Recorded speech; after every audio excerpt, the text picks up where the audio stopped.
വാതിൽ ലോക്ക് ചെയ്തിട്ടുണ്ട്. ഉറപ്പുവരുത്തൂ, കാരണം ഈ കഥ തുടങ്ങുന്നത് ഒരു മുട്ടോടെയാണ്. ഡോർ. രാത്രി 11:47, തൃശൂർ. മാർക്കസ് ഒരു സോഫ്റ്റ്വെയർ എഞ്ചിനീയറായിരുന്നു.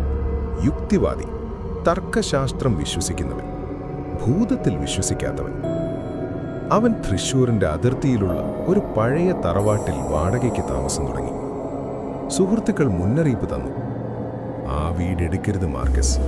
കഴിഞ്ഞ 3 വാടകക്കാർ ഒരാഴ്ചക്കുള്ളിൽ ഓടിപ്പോയി. മാർക്കസ് ചിരിച്ചു. ഞാൻ ഫിസിക്സ് വിശ്വസിക്കുന്നവൻ, ഭൂതത്തിലല്ല. ആദ്യ രാത്രി ലാപ്ടോപ്പ് അടച്ചു, കിടക്കാൻ പോയി. രാത്രി 12, കൃത്യം 12 മണി. ടക്ക്, ഒറ്റമുട്ട് വാതിലിൽ. മാർക്കസ് കട്ടിലിൽ എഴുന്നേറ്റിരുന്നു. വാതിലിലേക്ക് നോക്കി. ഒന്നുമില്ല. ഉച്ചയാകും, അവൻ സ്വയം പറഞ്ഞു. തിരിഞ്ഞു. രാത്രി 12. ടക്ക് ടക്ക്, 2 മുട്ട്. മാർക്കസ് വാതിലിനടുത്ത് ചെന്നു, തുറന്നു. ആരുമില്ല. വരാന്ത ശൂന്യം, തെരുവ് ശൂന്യം. തെങ്ങോലകൾ അനങ്ങുന്നില്ല, കാറ്റില്ല, ഒന്നുമില്ല.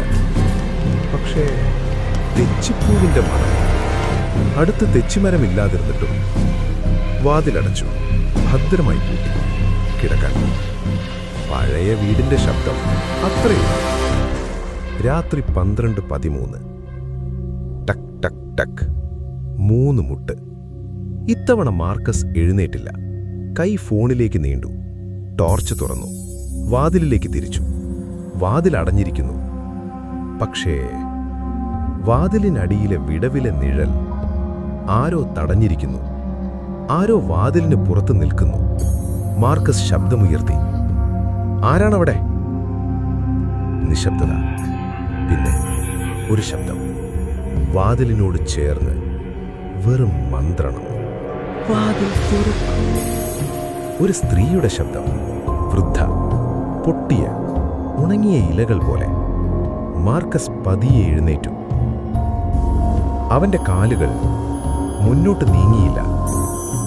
ആരാണ് നിങ്ങൾ? എന്താണ് വേണ്ടത്? വീണ്ടും നിശബ്ദത. പിന്നെ മാർക്കസ് വാതിൽ തുറന്നു.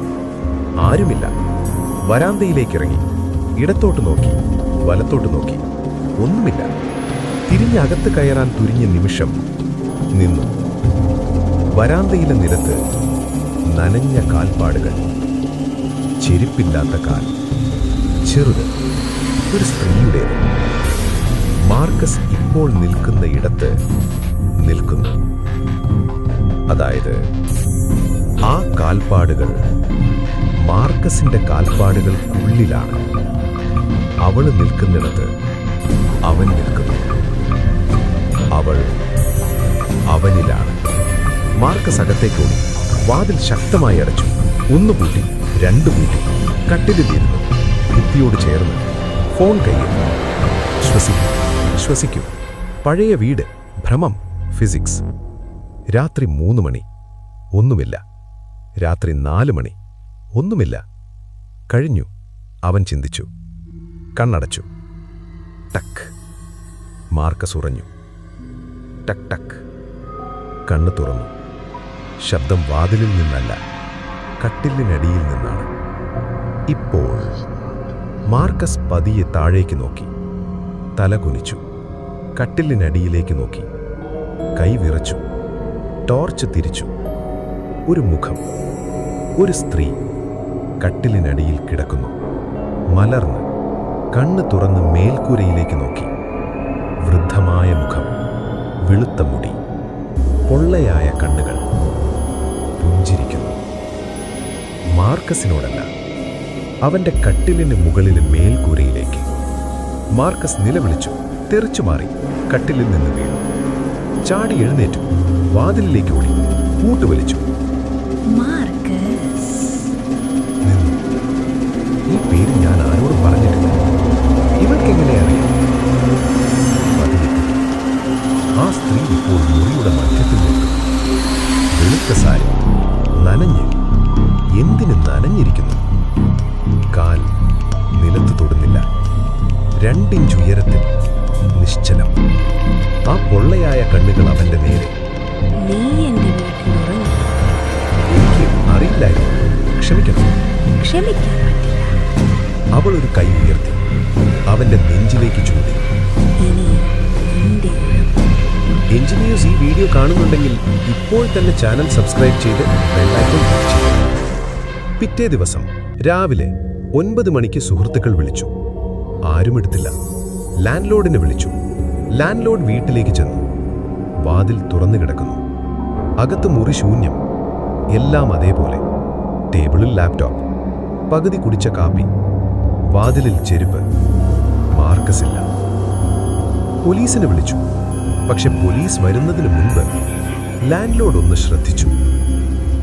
കിടപ്പുമുറിയിലെ നിലത്ത് നനഞ്ഞ കാൽപ്പാടുകൾ. 2 ജോഡി.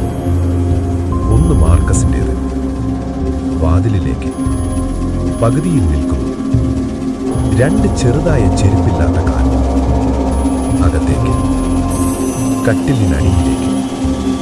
അവിടെ അദൃശ്യമാണ്. ലാൻഡ് ലോർഡ് ഓടി പുറത്തിറങ്ങി. ഒരിക്കലും തിരിഞ്ഞു നോക്കിയില്ല. ഒരാഴ്ച കഴിഞ്ഞ് ആ വീട് വീണ്ടും വാടകയ്ക്ക് കൊടുത്തു. ഒരു പുതിയ ആൾ വിളിച്ചു. യുവാവ്, സോഫ്റ്റ്വെയർ എഞ്ചിനീയർ, യുക്തിവാദി. ഞാൻ ഭൂതത്തിൽ വിശ്വസിക്കില്ല എന്നവൻ പറഞ്ഞു. ഞാൻ എടുക്കുന്നു. ആ രാത്രി 12 മണി.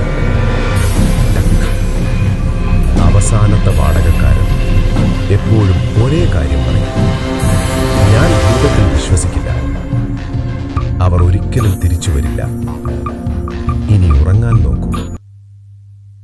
ഈ കഥ കേട്ട് ഒരു നിമിഷമെങ്കിലും പേടിച്ചിട്ടുണ്ടെങ്കിൽ മാത്രം ഈ ചാനൽ ഒന്ന് സബ്സ്ക്രൈബ് ചെയ്ത് സപ്പോർട്ടാക്കണേ.